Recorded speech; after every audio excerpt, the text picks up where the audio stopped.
A very good evening. Welcome to UBC News tonight at exactly 10 p.m. My name is Sharon Chondisha. We'll take a look at our top stories of the day.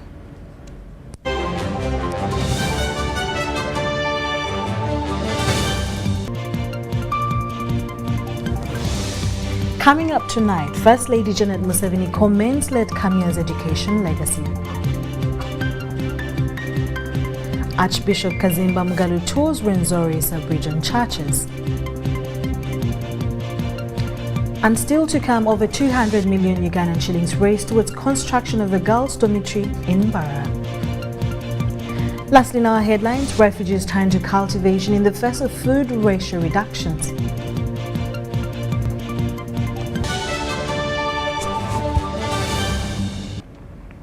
Very good evening once again. My name is Sharon Chondisha. Today, the Minister for Education and Sports, Janet Museveni, has applauded the enduring spirit of the late Samson Kalibala Kamya in his contributions to education. Janet Museveni praised the selfless act of donating a girls' dormitory to the government, a facility initiated by Mama Kamya in 2019, as a testament to the commitment to education. Details follow. The First Lady, Janet Museveni, has announced her support for the school's plan to construct another girls' dormitory, acknowledging the importance of expanding educational infrastructure. This kind gesture is truly an honor in memory of the founders of this noble cause. I thank you for promoting girl-child education and for motivating your children by providing this conducive environment as they go through school. Janet Museveni reminded the audience about the vision of establishing a government secondary school per sub-county and the deliberate decision to have seed secondary schools as the schools due to the significant facilities required for boarding schools, including sanitation and kitchen facilities. Now, when we say that we build more dormitories here, what does that mean? It means that the children will be boarders here. They will stay at school. That therefore means we have to feed the children at school. We have to have washrooms. We have to have a sick bay. We have to have those extras that the school perhaps doesn't have right now. So who will take care of that part for the children? I want us to know this and be deliberate about what we do. Because building another dormitory is something we can sit down one day and raise money for and build another dormitory. But that's not enough. Who is going to feed those children? Who's going to take care of them when they leave in school? Is the community willing to take that responsibility? That's the question. She encouraged students to develop the character necessary for success and urged duty bearers in Ramagua sub-county to address the issue of school dropout rates. Encourage your children to enroll in school and to complete their education. Please shield them from the negative effects of domestic violence and early marriages. Indeed, I'm disheartened to learn that girls in this community have a high school dropout rate. When I hear of parents, guardians, and community members perpetuating negative cultures that undermine girls' dignity and education, it is saddening. It is so sad. This is because they violate the children's innocence and their trust in their own parents.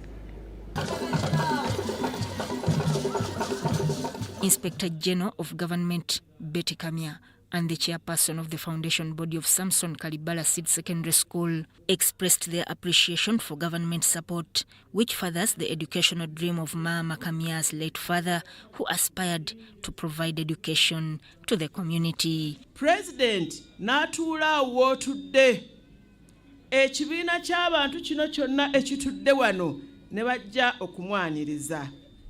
N'agamba bannalaakaayi nti ŋŋenda kubazimbira essomero.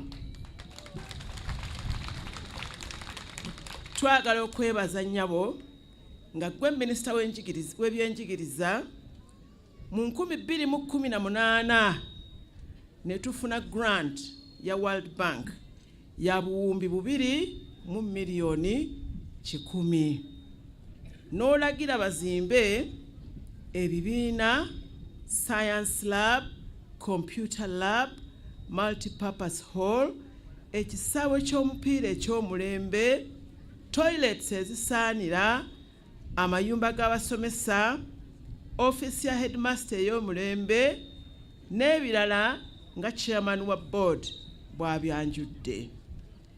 Ffe abaalina abasomesa 5 ate nga si batendeke, ministry yo netuwa abasomesa 25 nga bonna their government basomesa ba government abatendeke.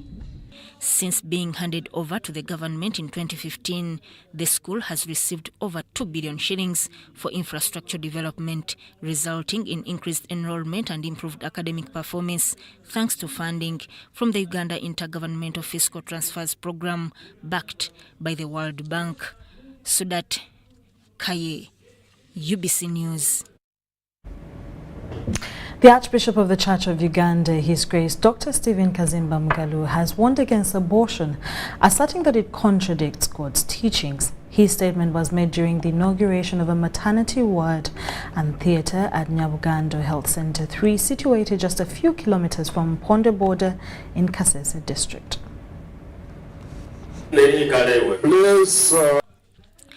The Archbishop of Uganda, Dr. Kazimba Mugalu, has emphasized the importance of creating an enabling environment for pregnant mothers to deliver safely in healthcare facilities. He also took the opportunity to call upon all citizens to join the fight against corruption, which he believes hampers community development. He condemned the act of abortion. Bless this Camp Optimism Club. Optimism Club. Bless this area. Bless Uganda. Bless our neighbors. The Archbishop advised the government to engage the Interreligious Council of Uganda in the battle against corruption, asserting that faithfulness is the key to preventing irregularities within the government. His Grace visited a 7-acre cassava plantation under the South Rwenzori Diocese. He encouraged church leaders to utilize available church land to provide land grabbers from encroaching. The Bishop of South Rwenzori Diocese, the Right Reverend Nelson Baluku, urged parents to prioritize their children's education as a means of elevating Kasese district. As a district, we are aware that we were left behind in education, but that slogan is no longer part of us, especially me, who is looking at development. Development is about identifying your problem, and then you create a solution. The solution to ensure that we catch up with other regions of the country is to ensure that we are strategic in education, and above all in ensuring that we bring education nearer.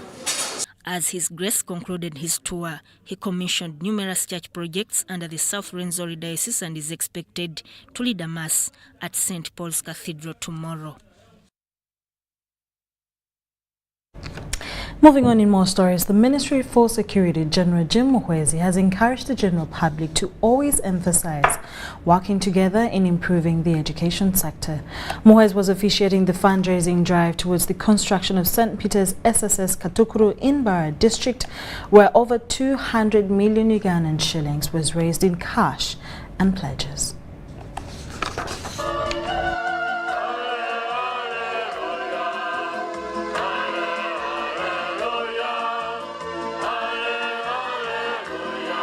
The NRM government emphasizes improvement of the education sector aimed at fighting illiteracy amongst Ugandans by introducing programs, universal primary education, universal secondary education, and Skilling Uganda, among others. Now, the Minister for Security, Major General Jim Muhwezi, encourages Ugandans to utilize the conducive environment in the education sector to continue working together with government to improve the sector to reduce illiteracy. Muhwezi was officiating the fundraising drive towards the construction of the girls' dormitory at St. Peter's SS Katukuru in Mbarara district. Over 150 million shillings was raised towards the construction works.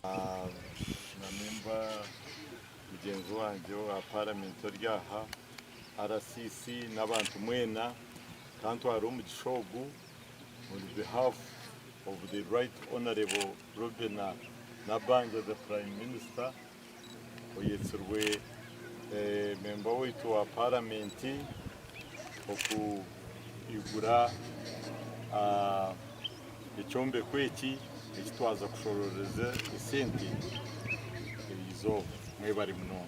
The event was attended among others by the MP Mbarara City Mwine Mpaka, the districtwoman member of parliament Rita Atkwasa, and other political leaders who contributed towards the girls' dormitory, also the Ugandan based in South Africa.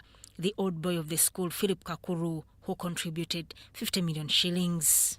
I was educated in my part of schooling from the same school. So it's for that reason that I'm giving back to the community that raised me, the community that I'm part of, and the institution that put a bit of knowledge or empowered me to be who I am today. And the message to my fellow Ugandans in the diaspora is to play a key role back home by doing or participating in such developmental activities. We need a hand of government to come, at least give a building that can do a science laboratory, because the one which is there was built those days with bricks made by ordinary people, not even burnt bricks. So it is a same permanent structure. So if government can reconsider, because the school had been given the seed school, but somehow it disappeared in thin air. So we continue to follow it up.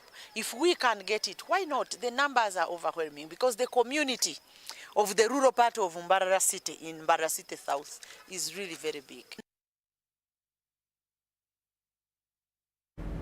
Busitema University has conducted a public vetting exercise for the top 2 administrative posts of Deputy Vice-Chancellor in charge of academics and the second Deputy Vice-Chancellor in charge of finance and administration affairs. Take a look. Busitema University has conducted a public vetting exercise chaired by Professor William Bazeyo, the chairperson appointing committee for Busitema University. The search team of 5 members emphasized the issue of teamwork. The University Vice-Chancellor Professor Paul Wako said they underwent 3 stages of interviews and 8 reached the 3rd level, and 4 qualified for the post of Deputy Vice-Chancellor in charge academic and administration. He said the 2 topmost posts have been in the acting positions. There was the shortlisting stage, there was the interviews, and today we've had the public event where we gave them opportunity to interact with the public and the rest of the Busitema University community, so that people know, students and staff know the people who are aspiring to lead them, and this is a good practice generally. The exercise was conducted at the Faculty of Engineering and Technology Hall, and applicants had assured the public, search team, university chancellors and students as being competent. The commitment of the search committee, which has done without lunch. There is lunch in the council room, late lunch. They included Professors Samson Rawiru and Safina, among others.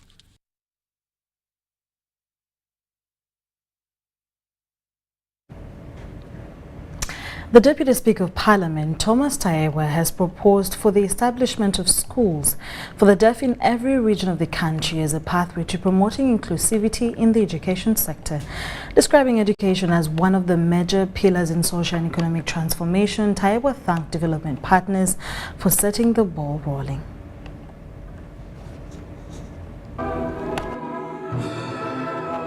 Uganda National Association of the Deaf, a non-governmental and voluntary organization that brings together all categories of persons with hearing impairment in Uganda, has marked 50 years since it was established in 1973. At events to celebrate the milestone, Guests were treated to entertainment by both hearing and those with hearing impairment. Them say that I can never be all I see, I've seen that God is greater than that. And here, sign language services came in handy.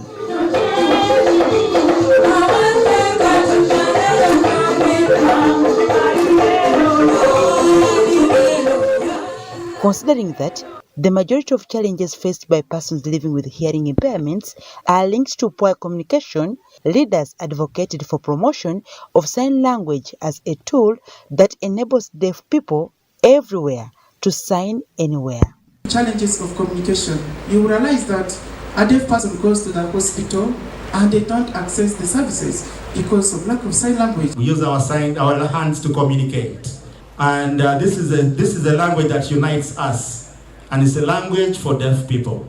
Uganda was the first country in Africa and second in the world to recognize sign language as an official language. It is for this status that development partners feel inclined to continue supporting the Ugandan deaf community by all means. And so many countries have looked at Uganda as a model. I'm so pleased that is a very big achievement, and different countries have eventually fallen suit of the same. Danish people have always been coming to Uganda to work, and they've always been contributing. So here they've contributed 400 euros that they've put in there just to support you in this. UNAD remains committed to furthering the struggle to push for deaf people's human rights, but to do this, the organization needs support from far and wide, especially from government. I've heard about the issue of schools. I think we should have at least one school per region, minimum. One school per region, at least minimum. Because the cost of coming to either Mbare or Wakiso, for a person from Mitoma like me, it would be very difficult. Charged with the responsibility to launch the fundraising drive, Tayewa made a personal contribution of 50 million shillings towards the construction of a vocational skills training center for the deaf. I give not because I have too much, but because I know the pain of not having. I know it, I've lived it. How come we build for others? Why is it that when it comes for the deaf, it's when we must sit private and fundraise? Are they not taxpayers? Are they not Ugandans? So I'm going to ensure that indeed in the next budget, issues of the deaf, skilling center for the deaf, we give it money, we build it as a government, because I know President Museveni loves the deaf, loves all Ugandans, and I'm sure this had not been brought to his attention. To crown the evening, a number of development partners were recognized for the support so far. And it was at this point that yours truly, Uganda Broadcasting Corporation, got her flowers for outstanding inclusive broadcasting services. Dorcas Kimono, UBC News. Thank you so much, Dorcas Kimono, for reporting and for representing UBC as we got awarded. In more stories, educators in Kayunga are being urged to prioritize income-generating projects alongside their teaching duties. The President General Uganda Liberal Teachers Union Kaganizo Mutesasida Evans wants teachers to engage in commercial and value-added enterprises, as you're about to read us in the next report. The Ministry of Education and Sports has allocated close to 30 billion shillings as initial capital for teachers affiliated with the Uganda Liberal Teachers Union. This financial infusion is specifically earmarked for kick-starting projects, particularly in the agriculture sector, as a means of educators to supplement their salaries. The President General Uganda Liberal Teachers Union, Kaganize Mutesasira Evans, accompanied by union officials, recently conducted a familiarization tour of teachers' model agriculture projects in Nazigo Sub-County, Kayunga District. We are running a project as a union and a circle which looks at teacher enterprise development. And this means that we are encouraging within the circle of the union, of the Liberal Teachers Union, we encourage every teacher to have a backyard project, which project is supposed to supplement on his or her salary. And today we have been visiting one of our members, Brother Higenyi Isaac, who is a teacher here in Kayunga.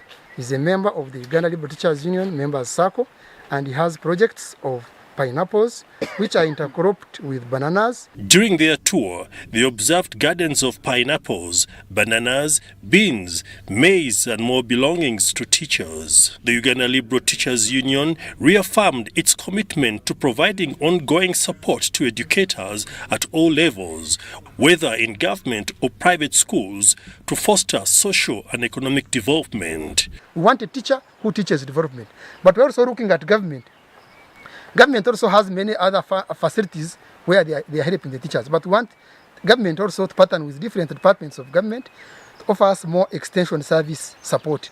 Of course, there is commercial training, but there is also extension service training, like in aspects of business, aspects of farming, so that our teachers have enterprises which are up to the standard and they have commercial value. But some teachers involved in agriculture want government to provide additional support, especially during drought seasons, in the form of irrigation equipment and other resources. They expressed their appreciation for the Uganda Liberal Teachers Union's support. The initiative highlights the importance of teachers diversifying their income sources, not only to improve their financial well-being, but also to contribute to the economic growth of their communities. Because this one is daily income, it works like a daily income, you know. I can harvest here every week, every weekend after teaching. I come here, I harvest some bananas, pineapples, so that I can sell it and add on my salary. I'm Thomas Patwaula, a teacher in Kiribedda in Kayunga district. And I'm also very interested in farming. That's why I've joined this group so that we work together and I at least extend my income. Teachers encouraged to prioritize income-generating projects and value-addition enterprises alongside their teaching responsibilities. In more stories, moving on from that, the Biengoma family proprietors, of Arcadia Cottages in Kabale district, led by Nicholas Biengoma, have made a significant contribution to the healthcare landscape by donating a fully equipped ambulance bearing registration number UBP 956G to Rugarama Hospital. This gesture aims to support emergency medical services within the hospital, ultimately benefiting the entire community. The official handover ceremony occurred at the residence of the Bishop of the Diocese of Chigezi, Right Reverend Gadi Akanjun, is situated atop Rugarama Hill in the northern division of Kabale municipality. The proprietors of Akasha Cottages in Kabale district, led by Nicholas Biengoma, have donated a fully equipped ambulance to Rugarama Hospital. During this event, Nicholas Biengoma expressed his heartfelt appreciation to his wife, Mrs. Rosette Biengoma, who, in her capacity as the permanent secretary in the Ministry of Defense, successfully advocated for the acquisition of this life-saving ambulance through Dr. Eli Masi from the government of Egypt. Emyaka mirengwa munonga tukizibwe amadwaliro ga mission nkamama Kinzara owe akaterwa stroke mu mwaka gwa 1993 omukwe kano ne batuma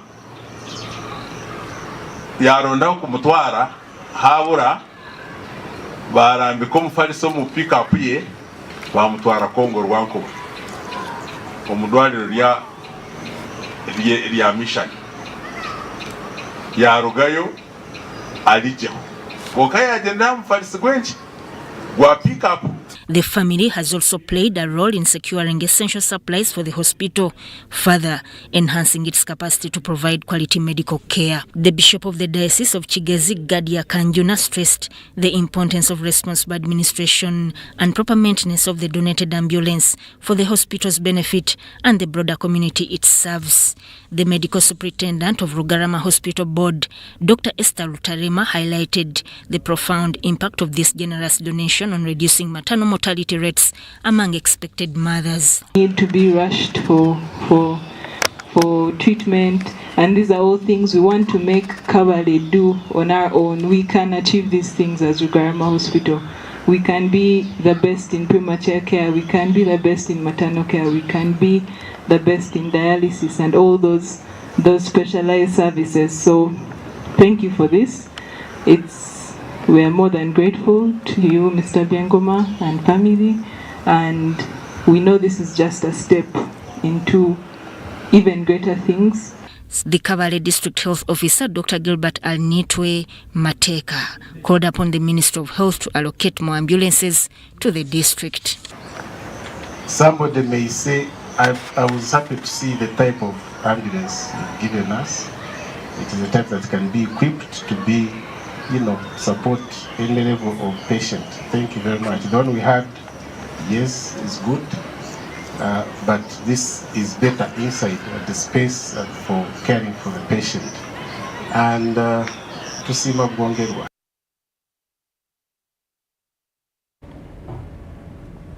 Mbara's Woman Member of Parliament, Honorable Yebade Margaret Rebiambo, has issued a cautionary message to Mbara district leaders and stakeholders expressing concerns that the Parish Development Model Program has overshadowed other government initiatives, leading to confusion among the public.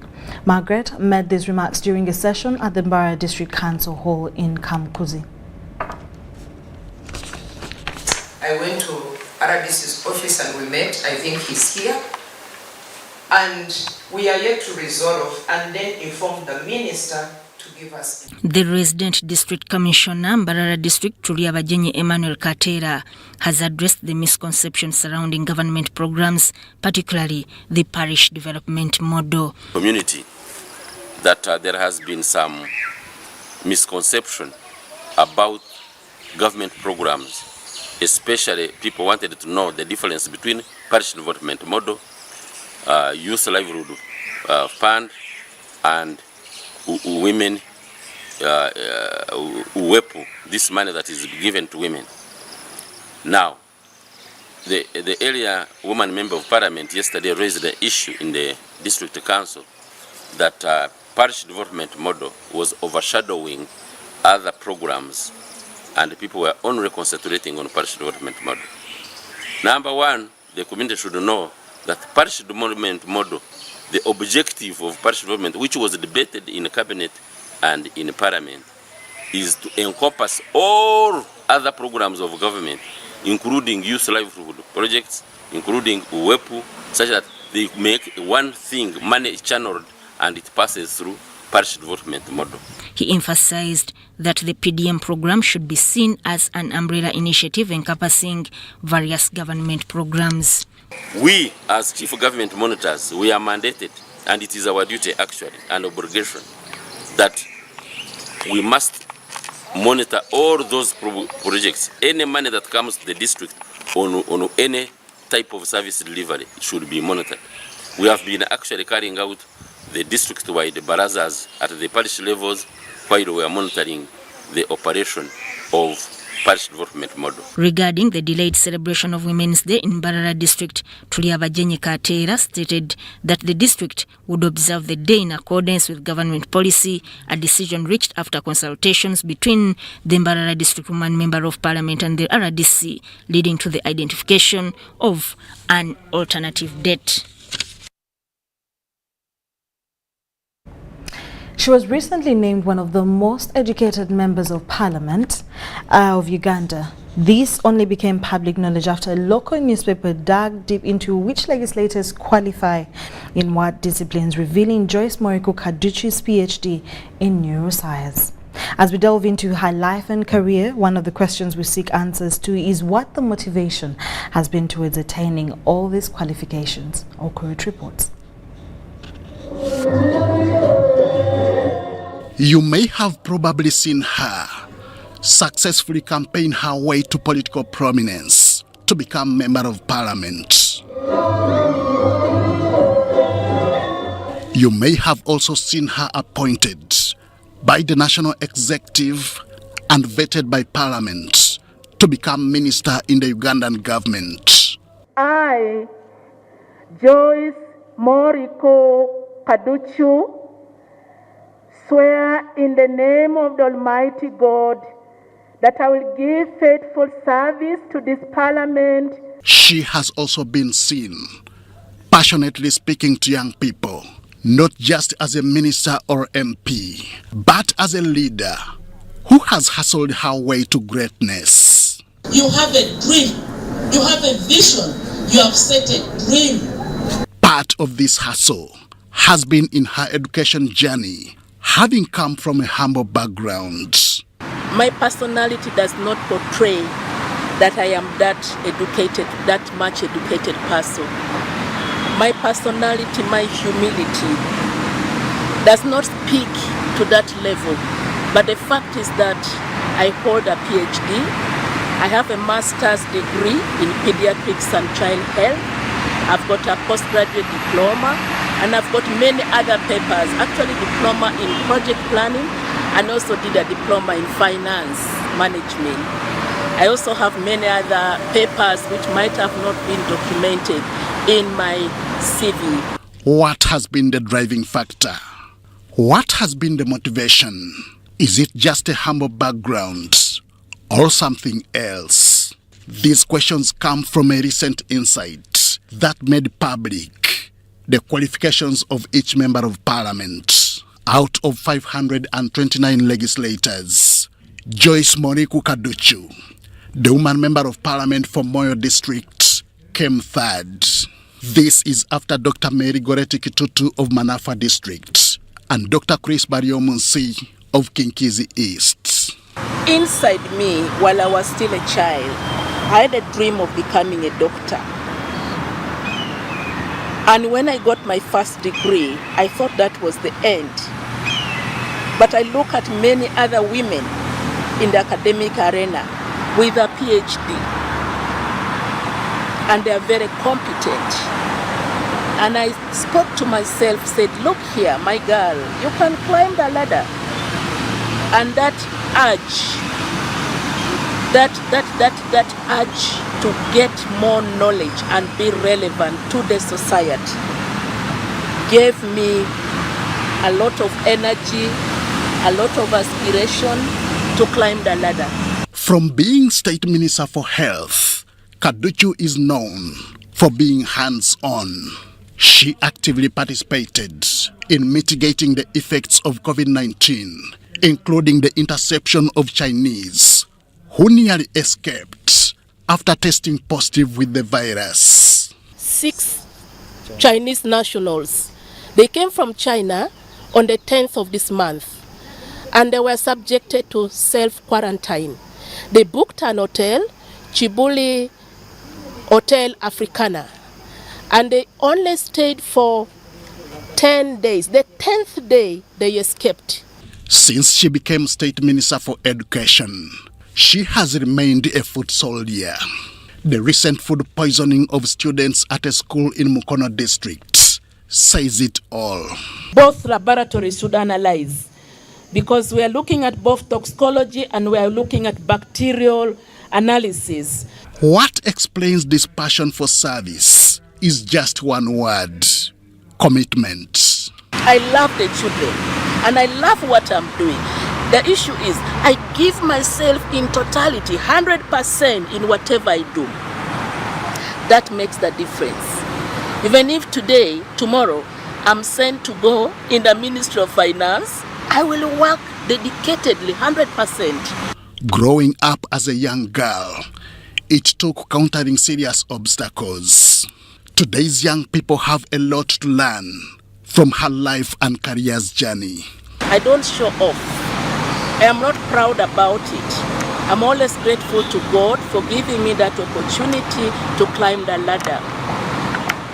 To me, this is an inspiration to many girls out there. My academic ladder should speak as a sign of inspiration to many girls. Having served as a nun, Minister Moriko has no regrets quitting the convent. I didn't regret my becoming a sister, a nun, a religious nun. I lived a vow of poverty, chastity, and obedience for a specific period of time, and God said, no, come and serve here. I came to serve in the medical field. I came to serve in the education as a teacher. I came to the Ministry of Health as the Minister for Primary Health Care. Now I am in the docket of primary education, and I love it. Now a mother and a wife, the quest to the top continues as she seeks to go beyond a PhD that she currently holds in neuroscience. As long as I can touch many lives, I can transform the people, and I can bring changes that is progressively positive for the people, for the good of the country. I am happy and proud. The medical professions in which she is currently qualified and active did not come out of the blue, but a dream come true. Whereas she is in education now, she does not feel out of place, but re-energized to serve. Henry Okrut, UBC. Thank you so much, Henry Okrut, for that report. I hope her story indeed speaks and inspires many more girls out there. Moving on from that, the Minister for Kampala and Metropolitan Affairs, Hajat Minza Kabande, urged the religious leaders to help in raising children in God-fearing manner. This was at an event for Uganda Matters Sub-Parish Kamocha in Kampala, where over 70 children were baptized. All roads led to Holy Trinity Church, Kamocha, this Sunday for a unique Holy Mass celebration that attracted who is in Kampala. The Holy Mass celebration was characterized with baptism of over 70 children and 14 stunning comments caught on tape by a Houston woman who said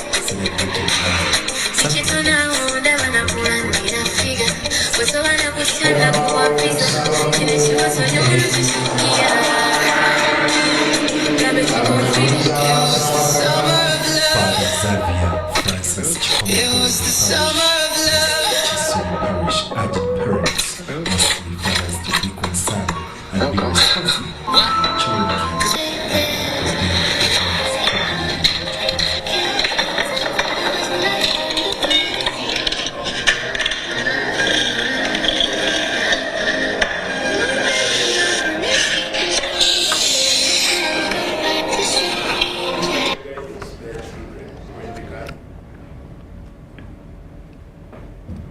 The government has lauded the significant contributions made by the Pentecostal churches in implementing programs that have positively impacted the social and economic well-beings of Christians throughout the whole country. These programs include initiatives such as Pigari projects and individual savings schemes, among others. The church has played a pivotal role in the establishment of the first schools in Uganda, notably Mengo Senior School in 1895, initiated by the Church Missionary Society. Additionally, the church has made significant strides in the construction of hospitals, further enhancing its impact on both education and health care. We want people to support the government, and we shall also support you. Support government programs. We shall also support you. This is your money.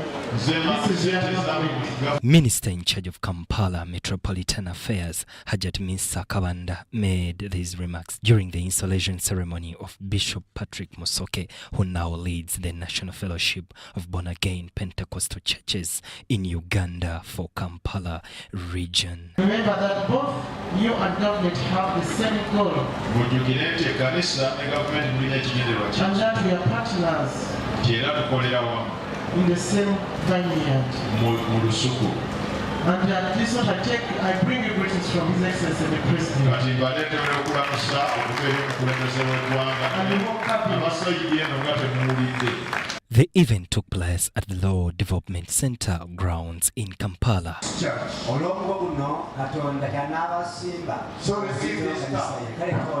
Kabanda emphasized the importance of the church's involvement in the government-led development programs such as the Emyoga Youth Livelihood Parish Development Model to uplift the economic prospects of individuals at the grassroots level. Outgoing chairperson of National Fellowship Born Again Pentecostal churches in Uganda, Bishop Joshua Luere, urged the church leaders to prioritize development initiatives alongside their spiritual duties, as solely relying on preaching might leading to financial challenges in retirement. Those who are poor, teach them how to work, empower them, help the women, help the widows, the refugees, and so on. The third one is training. The newly installed Bishop Patrick Musoke of Agape Ministries introduced a program aimed at assisting pastors in Kampala. We have to sensitize people and enlighten them about the need and the resources and how they can access them. So within the Minister's Provident Fund, we are going to sensitize churches. Under this initiative, churchgoers will contribute funds over a year period, with the collected monies utilized to establish income-generating activities to support pastors beyond their church services. Pastor Patrick Lugamba J of Jerusalem Healing Ministries on Chisasi Chanja Road reaffirmed his commitment to ensuring the pastors receive economic empowerment during their 5-year terms of office. He emphasized that relying solely on tithes would not suffice to drive the progress of the church activities. We are ready to develop the country. We are not waiting for anyone. We are starting immediately to make sure that we develop the pastors, make sure that we develop the congregation, and we develop each Ugandan that will come and be with us. Do it, Lord. On our behalf. Moving on from that, Korea International Cooperation Agency, together with Wild Friends Korea, have observed the Korea Culture Festival at Makerere University Freedom Square. The festival was aimed at creating awareness of the Korean culture despite of the fact that they reside in Uganda. Korea International Cooperation Agency, together with World Friends Korea, have disclosed that Uganda makes them feel comfortable. Kim Se-woon, a member of KOICA, said it creates awareness for the Koreans, with Yoon Haju, a Korean teacher and a member of KOICA, showcasing the value of teaching youths their culture norms and values, even when they are not in their motherland. And they take part in to remember their cultures better. They are very young, so I think it's really important them to know their culture, even in non-modern country. It brings awareness, right, of Koreans, from Koreans to Ugandans, right? We find out more about Uganda. We try to exchange our culture, right? We find out about the good things here, right? The food, the music, the people. The people are very friendly in Uganda, yeah. Also, I don't think Korea, we're very patriotic people, right? So we don't know much outside the world of Korea. So it's good to know about the outside world, yeah.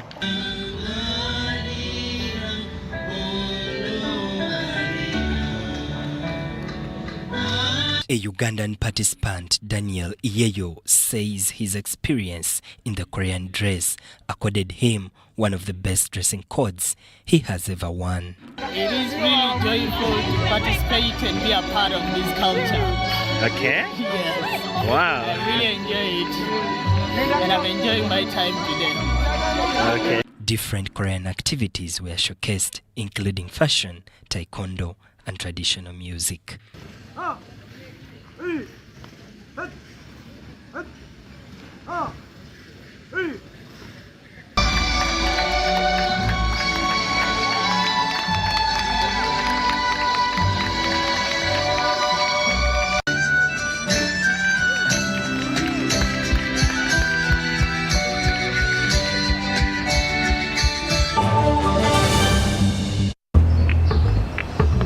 Water, please.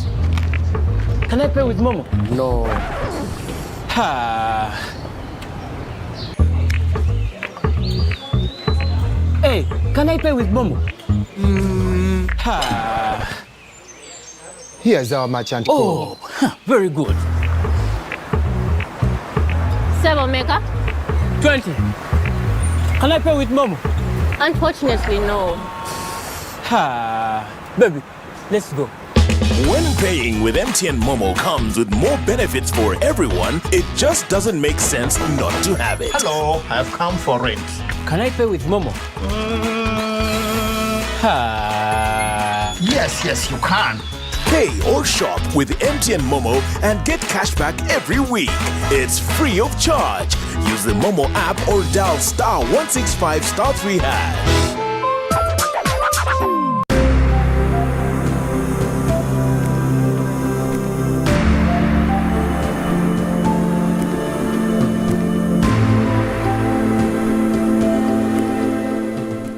There's also another program, which is the Uganda Women Entrepreneurship Program, WEP, where we have dispersed the funds to the women groups, and of which recovery for the WEP program is around 52%.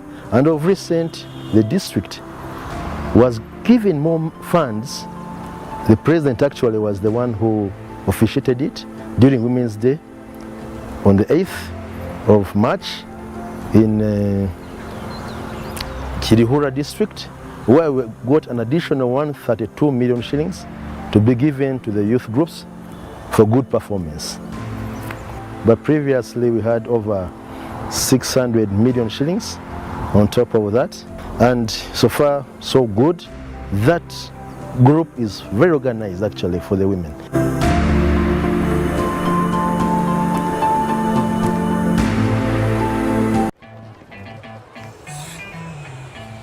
Uncle, you should see London. Oh, my boy. It has been 5 years. You should see Uganda. Yes. Uncle Marcus, huh? This is my former school. See, soon there will be more than 1 million children learning like this for free. This is impressive. Do you even have connection out here? Well, we have 100% 4G countrywide. Okay. We even have 5G too. That's approximately 700 billion Uganda shillings in tax, making Airtel one of the largest corporate income taxpayers over the last 5 years, helping build a better Uganda. Today your son saw our new Uganda. Thank you, Uganda, for imagining it with us and making us the fastest growing telecom in the country over the past 5 years. Juko. Yo. What you go? Check the shopping, man. What's your secret? Haven't you heard of the parish development model PDM? Yes, I did, but I thought it was just a talk. No, it is real. I and a few friends together formed a circle, accessed money from the PDM, invested in a poultry project, and now things are moving. Juko. I thought I was one of your friends. You are. But you left me behind. I didn't leave you in poverty. What you do, just visit your LC2 chairperson and your parish chief and start the process of economic transformation. Just like that. The parish development model is an initiative from the government of Uganda through the Ministry of Local Government designed to transform all lives of Ugandans for the better. PDM, my parish, my development, my life. Are you tired of high fees and slow transfer time when sending money? Airtel Money is here to revolutionize the way you move your money. We have revised our rates back to ground. Sending money from Airtel to other networks in Uganda, East Africa, and to the rest of the world has never been more affordable. Dial *185# and start sending money. Switch to Airtel Money today and experience unbeatable rates and top-notch services for all your local and international money transfer needs. Airtel Money. Instant, secure, borderless.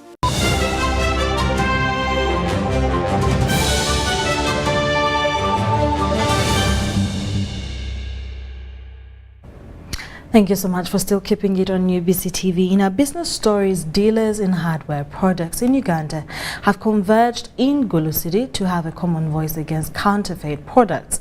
Dealers in iron bars, cement, paint say that accidents are common in this industry and blame it on counterfeits. The housing and construction sector in Uganda has revised ways of monitoring substandard products and intends to regulate all players, including those selling products. Dealers in the construction materials under the umbrella body, the Construction and Hardware Dealers Association, want stakeholders and suppliers to forge a way forward on how to stop the increase of counterfeits in the country. Counterfeits range from iron bars, cement, paint, and others, saying they are working together with the National Bureau of Standards to have a common goal. The meeting held in Gulu City further highlighted the issue of taxes, where many fail to balance the books of accounts. The National Manager Sales, Plascon Moses Kato, highlighted the importance of key players coming together to address the challenge affecting the industry. The conference that is supposed to help with dealing with the challenges, identifying opportunities for our hardware dealers in Uganda. Counterfeit is one of the challenges the hardware dealers face, but specifically for the paint industry, that vice we are also not an exception. But we encourage the consumers to always stick to buying Plascon from only the authorized dealers and accredited sub-dealers in their localities. Kato highlighted how Plascon is willing to support all hardware providing goods on credit with no interest. The organizer of the event, Mutiaba Abbas, who doubles as the chairperson, Construction and Hardware Dealers Association, CHADA, said that having a unifying voice in the construction sector helps to fight fraud and counterfeits. We are experiencing a slight slowdown in sales and an increase in prices. We all know how the price of fuel is going up. Definitely that one is affecting the cost of material, and even our customers complain about it. So that has caused a slight slow down in the sales of our businesses. The Construction and Hardware Dealers Association holds meeting annually to assess progress of products and forge a way forward with a common voice.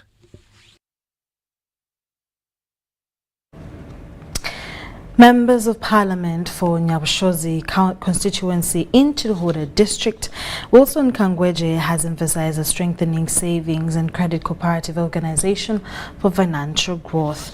Kangweje outlined key steps for SACCO enhancement, including increasing shares, boosting savings, recruiting new members, and holding regular annual general meetings.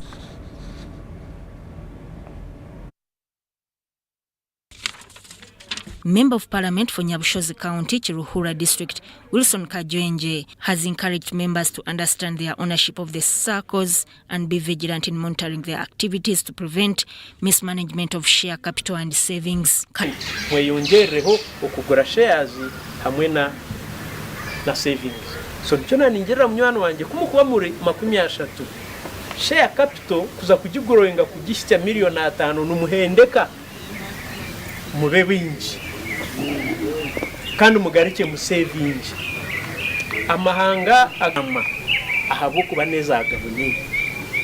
Kangweje outlined key steps for SACCO enhancement, including increasing shares, boosting savings, recruiting new members, and holding regular annual general meetings.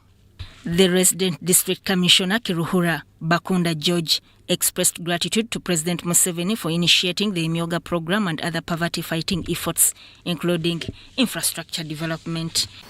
Chini cha kabiri majority members vitu ba SACCO ni students. Inchunchi maisachi kwaro kumurika yaza ha university nanka takora meeting. Therefore saving ter. Nabu wamazima na nyinyi ngandi student. Kozi ni manyanko honorable kazinje nachimanya, honorable Jobansi nachimanya. Ninye treasure. Kureka ine chance asu kugira ngo office yite chinji. Habo kugira ngo twine challenges financial. He called on the government to strategize for increasing household income through community mobilization and sensitization to actively participate in government projects. Bakunda urged Emyoga beneficiaries to mobilize resources and begin repaying their respective circles to ensure sustainability.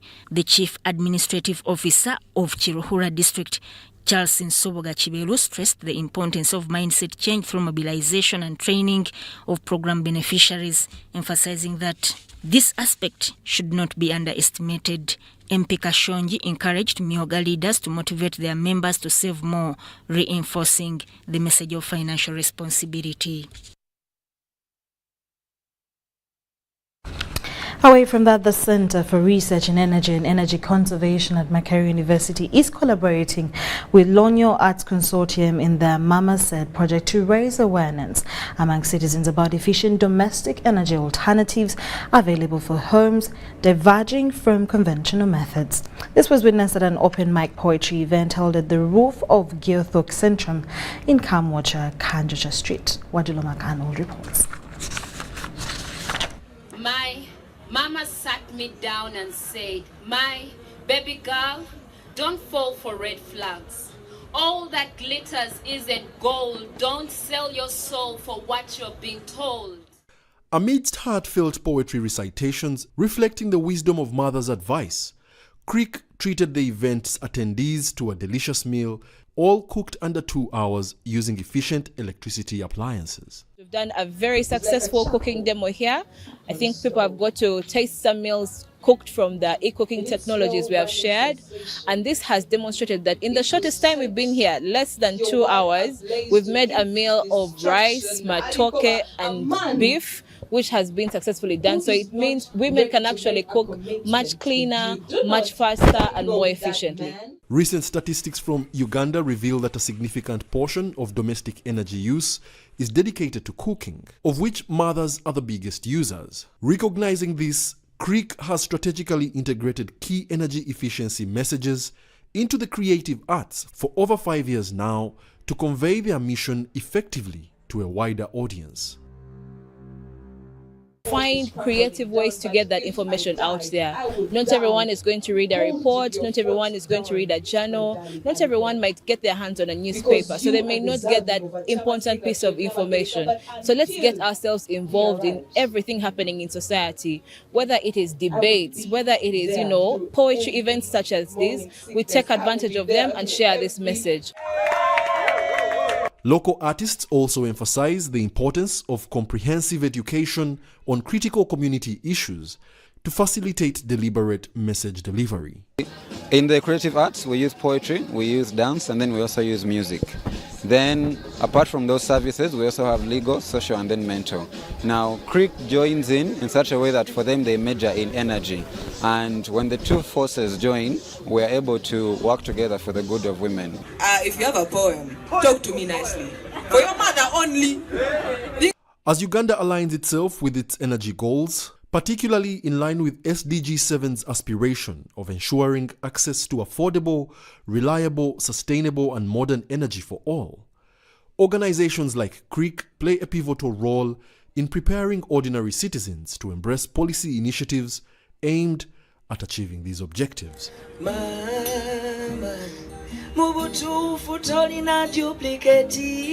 Wadulo Mark Arnold, UBC News in Kampala.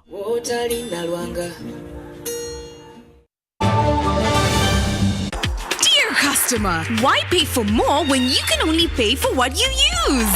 Enjoy the best value on daily voice bundles now charged per second. For example, if you call for 23 seconds using our 25-minute Bona bundles, only 23 seconds of that call will be charged, leaving you with 24 minutes and 37 seconds to talk longer with your loved ones. Dial *100 *1# to buy a daily voice bundle today. Airtel, a reason to imagine.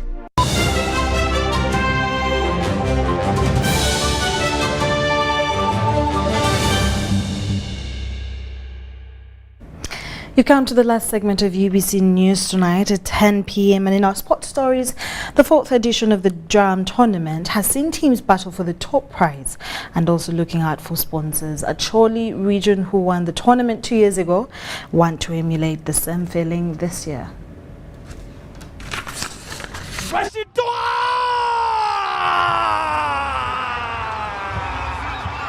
He does it again!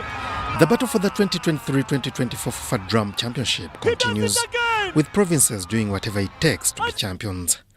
Drawn in 4 groups, Acholi region is doing whatever it takes to make it out of the group that has Teso, Bukedi and Ankole. On the last outing, Acholi lost to Mbarara and look forward to hosting them in Peche Stadium to revenge. Now, preparations have been boosted with the 20 million combined kitty from Kansai Plascon. The package includes cash, jerseys and revamping their bus. It's just the beginning. They reached out to us on short notice. We are still looking at how much more we can do, and whenever we come up with the additional support we can extend, we shall still come back here and declare it. The team that won the FIFA Drum 2 years ago has been without a sponsor for now 2 years, and the sponsorship come in handy. Handing over the kitty, National Sales Manager Plascon, Moses Kato, highlighted how they are delighted to partner with the cultural institutions. Acholi is one of the regions where we believe there's a lot of football talent that needs to be harnessed. So we thought it incumbent as Plascon to come and give a hand to the community in Acholi to make sure these talents that blossom in Acholi. Gilbert Olanya, the MP for Kalak South Amoro District, who represented the management of the team, was impressed with how Plascon has always sponsored sports, calling them to continue with the sponsorship.